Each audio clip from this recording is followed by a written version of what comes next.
የሰው ልጅ አብሮ አይፈጠርም፣ አብሮም አይሞትም። ምናልባት ሀብቱ ኖት ያለውን ወይንም ብቻዬን አልሞትም ወይም ብቻህን አትሞትም መጽሐፍ የተጻፈው በሎጋን አሪ ሲሆን ይሄ ብቻዬን አትሞትም ወይም ብቻዬን አልሞትም የሚባለው ሀሳብ ምንድነው የሚለውን እንመለከታለን። ከዚህ መጽሐፍ ያገኘኋቸውን በጣም ባጭሩ 4 ወሳኝ ቁም ነገሮችን ይዤ መጥቻለሁ። ይህን እንዳስሳለን አብራችሁ ቆዩ። ይህ መጽሐፍ የሪሌሽንሺፕ የፍቅር መጽሐፍ ነው። ውጤታማ ሪሌሽንሺፕ ለመመስረት እና ጤናማ የፍቅር ጊዜ አብረው ለማሳለፍ ሁሉም አይነት ሪሌሽንሺፖችና የፍቅር ግንኙነቶች እንዲሁ በአጋጣሚ ሳይሆን ሆነ ተብለው ታቅዶባቸው ሊገባባቸው ይገባል ይላል። እንግዲህ ምናልባት ፍቅር በአጋጣሚ ነው ብሎ የሚያምን ሰው በዚህ ሀሳብ ላይስማማ ይችላል። ግን መጽሐፉ የሚለው በአጋጣሚ ሳይሆን ኢንቴንሽናሊ ፕላን አድርጋችሁ የምትገቡበት ሪሌሽንሺፕ ውጤታማ የሪሌሽንሺፕ ለመመስረት ውጤታማ ፍቅር ለመመስረት እና ጤናማ የሆነ ጊዜ አብሮ ለማሳለፍ ይረዳል ይላል። የመጀመሪያው የዚህ መጽሐፍ ሀሳብ ምንድን ነው? በጥያቄ ነው የመጀመሪያው። ከሪሌሽንሺፑ የምትፈልገው ነገር ምንድን ነው ይላል። ወይም ከሪሌሽንሺፑ የምትፈልጊው ነገር ምንድን ነው ብሎ ይጀምራል። ኦልሬዲ የፍቅር ግንኙነት መስርተህ የተወሰኑ ወራት ዓመታት አሳልፋችሁ ሊሆን ይችላል። ወይም ገና ለመግባት ያከበከብክም ሊሆን ይችላል። ከመግባት ገብተህም ካለህ ወር ለመግባትም ገና የተንደረደርክ ካለህ በትክክል ከዛ ሪሌሽንሺፕ የምትፈልገው ነገር ምንድን ነው?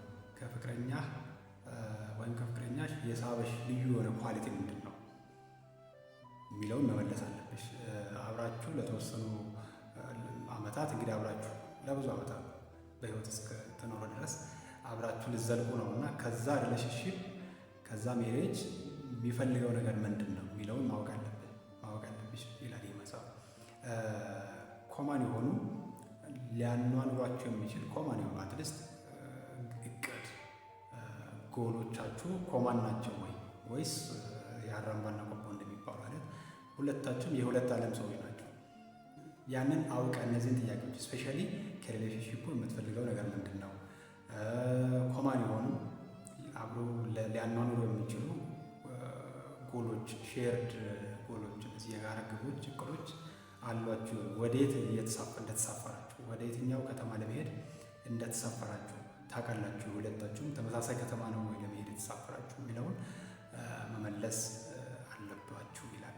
ከመግባታችሁ አስቀድመው የገባችሁም ያንን መሀል ላይ ፊገር አውት ማድረግ እንደሚቻል መጽሐፉ ያነሳና በመንፈሳዊ ሕይወት ሊሆን ይችላል፣ ከገንዘብ፣ ፋሚሊ፣ ሶሻል ላይፍ በሚመለከት ቢያንስ እንደ ሙሉ በሙሉ ፐርፌክት አንድ ተመሳሳይ እንድትሆኑ ሳይሆን ኮማን የሆነ መሀል መንገድ ሁለታችሁ መታችሁ የምትገናኙበት ኮማን ግራውንድ፣ የጋራ ግብ፣ ሼርድ የሆነ እቅድ፣ ግብ፣ የጋራ ዓላማ ሊኖር ያስፈልጋል። ይሄ ከሌለ ያ ትውውቅ ወደ ሲቹዌሽንሺፕ፣ ከዛ ወደ ሪሌሽንሺፕ፣ ከዛ ወደ ትዳር፣ ወደ ጋብቻ ሊያድግ ይችላል፣ ግን እንደው ጤናማ ላይሆን ይችላል ይላል ይሄ መጽሐፍ። ሁለተኛው የዚህ መጽሐፍ ነጥብ ወሳኝ ነጥብ ምንድን ነው? የመጽሐፉ ምንድን ነው የሚለው የማዳመጥ ክህሎትን አዳብር ይላል። የማዳመጥ ሊስኒንግ ስኪል ይኑር ይላል። እንግዲህ በእርስ በርስ ተግባቦት ውስጥ በእርስ በርስ ሪሌሽንሺፕ ውስጥ ትልቁ ክህሎት ከሰዎች ጋር ባለ ግንኙነት ውስጥ ሰዎችን በጥሞና ማዳመጥ መቻል፣ ሀሳባቸውን ተናግረው እስኪጨርሱ መጠበቅ በጣም ብዙዎቻችን ላይ ምስተዋል ችግር ነው። ሰዎች አንደኛ በጥሞና አናዳምጥም። በጣም ዲስትራክትድ ሆነን ነው ወይ ስልክ ይዘን ወይ አቴንሽናችን ሌላ ቦታ ሆኖ ሙሉ ፉሊ ፕሬዘንት ሆነን አናደምጥም። ይሄ አንድ ችግር ነው። ሁለተኛ ምንድን ነው?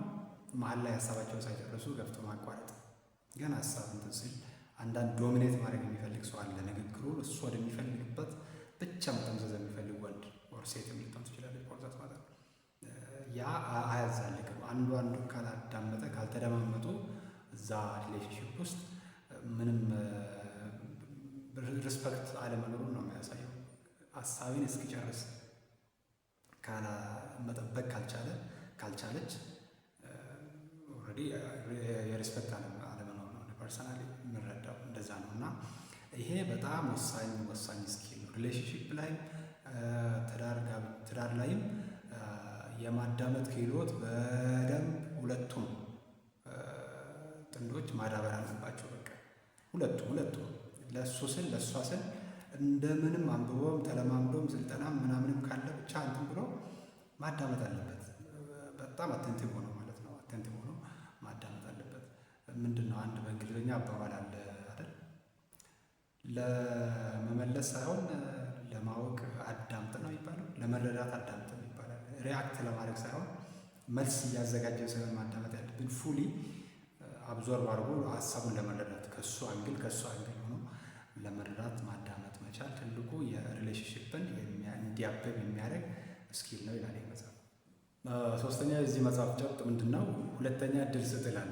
እንግዲህ ኦልሬዲ ሪሌሽንሽፕ ውስጥ ያለ ወደ ጋብቻ የማሳደግ ወደ ትዳር የማሳደግ እቅድም ካለ ወይም ገና አንዱ ፍቅረኛ እየፈለግ ከሆነም በሁለቱም ደረጃ ላይ ፌዝ ላይ ብትሆኚ ሁለተኛ እድል ተጨማሪ እድል ለፍቅረኛሽ የመስጠት እንትኑ ይኖር ይችላል። ምንድነው ካሬጁ ነገሮችን በይቅርታ የማለፍ ማለት ሁለተኛ እድል መስጠት ማለት ይቅርታ ነው። በሌላ አገላለጽ እንዲሁ በቃ ብላክ ኤንድ ዋይት አይነት ሳይሆን አትሊስት ኦኬ ይሄ የምታቻችሉት ነገር ይኖራል። ያንን ይቅርታ እያረክ ካለፍክ ይበልጥ ያ ነገር እየጎመራ ይበልጥ ያ ፍቅር ያ ሪሌሽንሽፕ እያበበ ይሄዳል ይላል የመጽሐፍ። እንግዲህ እንደየሰው ሊለያይ ይችላል። ምናልባት ይቅርታ አንዴ ካደረጋችሁ በኋላ በጣም የሚያከብራችሁ በጣም የሚወዳችሁ ሰው ከሆነ ያንን ጥፋት መልሶ አያጠፋም። በእርግጠኝነት አታጠፋም እሷ። ነገር ግን እንደው ደጋግሞ ይቅርታ ማድረጋችሁን ወይም የይቅርታ ሰው መሆናችሁን አውቆ አምኖ እናንተን ማኒፑሌት ለማድረግ አቢዩዝ ለማድረግ የሚፈልግ አይነት ከሆነ እሱ እንግዲህ ሌላ ጨዋታ ነው። ነገር ግን ደግሞ አንዳንድ ሰዎች አሉ አይደል ይቅርታ የማያሰጥ አይነት ጥፋት አለ ሪሌሽንሺፕ ውስጥ የሚሉ አሉ። እንግዲህ ያ እንደየሰው ይለያያል። ግን ለመጀመሪያ ጊዜ የሚከሰት ጥፋት ከሆነ በይቅርታ ሁለተኛ እድል ሰጠ፣ ተጨማሪ እድል ሰጠ ግንኙነትህን ትዳርህን ማዳን ማትረፍ እንደሚገባ ይህ መጽሐፍ ያነሳል። እንግዲህ በእኔ ዳሰሳ የዚህ መጽሐፍ የመጨረሻው ወሳኝ ጉዳይ ምንድን ነው? ቀልድ አዋቂነት የሚመለከት ጉዳይ ነው። በትዳር ወይም በሪሌሽንሽፕ ውስጥ ሁሌ ስለ ነገ በማሰብ እና ቁም ነገር ብቻ ማውራት፣ ሁሌ ቁም ነገረኛ መሆን፣ ሁሌ ስለ ነገ መጨነቅና ማሰብ ለዛ በስነት ከማስከተሉም አልፎ መሰለቻቸት እንዲመጣ ሪሌሽንሽፑ ትዳሩ ቦሪንግ እንዲሆን አሰልቺ እንዲሆን ሊያደርግ ይችላል ይላል መጽሐፉ። ስለዚህ በተቻለ ሁኔታ እንትናችሁ ታይፓችሁ የሚገናኝ አይነት ጥንዶች ከሆናችሁ ያው እንደዛ ይሆናል አብራችሁ ካላችሁ መቼስ እና እንደው ነቆራዎች ይኖሩበት ይላል። ቀሎች አንዳንዴ ፉገራም ይሆን ሪስፔክት የማይነቁ ማለት ነው።